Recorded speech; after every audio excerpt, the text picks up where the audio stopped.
Hoje vamos falar sobre animismo.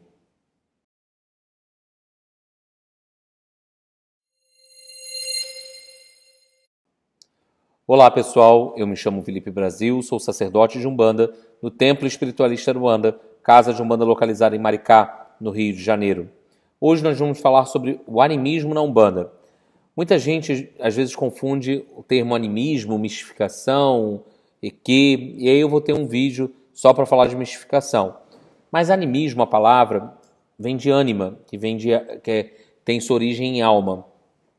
Quando a gente pensa no animismo, todo médium passa por um processo medianímico, onde o medianeiro, a alma do medianeiro está implicada dentro do transe mediúnico. Então, sempre a nossa alma estará participando do processo da mediunidade. No entanto, na fase inicial, às vezes nós dirigentes ou médiuns que estão destacados para auxiliarem nas sessões de desenvolvimento e educação mediúnica, falam assim, olha, fulano está muito, determinado médium está muito anímico. O que isso quer dizer? Tem mais do médium do que do guia naquele processo. Às vezes o guia ainda nem incorporou e o médium já está gesticulando, está já agindo de forma arquetípica e o guia não está nem acoplado. Às vezes você vê que o médium, num processo natural da mediunidade, ele ainda nem sairia do lugar e o caboclo está quase fazendo um rolamento no terreiro para poder aparecer e chamar atenção. Essa é uma questão da ânima, da alma. O guia, como uma personalidade espiritual e que está num patamar diferente do nosso, ele não tem necessidade de reconhecimento. Às vezes você vê um médium num processo anímico, ele querendo ser reconhecido pelo dirigente, pelo guia-chefe, e ele não percebe a questão do ego. Por isso que mediunidade e autoconhecimento são primordiais. Para que isso não ocorra, devemos nos autoconhecer, devemos perceber, isso faz sentido dentro de uma conduta de um preto velho, de uma ibejada, de um exu, de uma pombagira, de um boiadeiro, seja a entidade que for. Será que isso tem relação? E o animismo, ele sempre, como eu digo, ele sempre vai atravessar a mediunidade.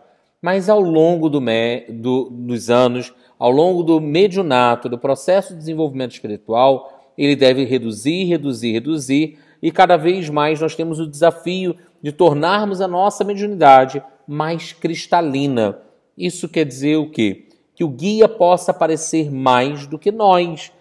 As pessoas devem chegar no terreiro e conhecer o caboclo sete flechas, não o Felipe. A personalidade do Felipe não importa quanto médium, mas o guia deve aparecer cada vez mais. E isso se dá através de uma mediunidade mais cristalina, da entrega do médium, da não preocupação. Eu percebo muitas vezes o médium, dentro do processo anímico, ele vê que todos os médiums incorporam algum e batem com uma mão no peito. E ele acha extremamente estranho e ele começa a bater com uma mão no peito quando ele sente a vontade de bater com as duas mãos ao mesmo tempo. E ele acaba interferindo no processo. E a gente tem mais médium do que guia, do que espírito dentro daquele processo de incorporação. E o animismo é uma coisa que muitos médiuns têm medo. Alguns médiuns, fulano está anímico como se fosse um palavrão. Na fase inicial é plausível. Não dá para um médium que vem avançando cada vez mais no seu processo de educação mediúnica, chega a uma linha de passe, a uma linha de consulta, ter um comportamento anímico. E isso às vezes a gente observa. Em algumas situações, os dirigentes vão até o ouvido ou aquela entidade, aquele guia-chefe que está ali chefiando aquele trabalho, orienta para aquele médium, vai ao ouvido daquele médium e pede para ele desincorporar e reincorporar. Isso objetiva para que a incorporação se torne mais firme, para que o médium, ao desincorporar e reincorporar, ele se concentre mais ainda e focalize a atenção dele dentro desse processo. Então, que estejamos vigilantes. E eu ressalto aqui a importância do estudo. Compreenda os mecanismos da mediunidade, compreenda esses conceitos que acabam perpassando também a mediunidade. Então eu deixo essa reflexão para vocês aqui no dia de hoje. Convido a se inscreverem no canal, a curtirem e comentarem. Marquem os amigos nesse vídeo e deixem suas sugestões. Até a próxima, pessoal. Tchau, tchau.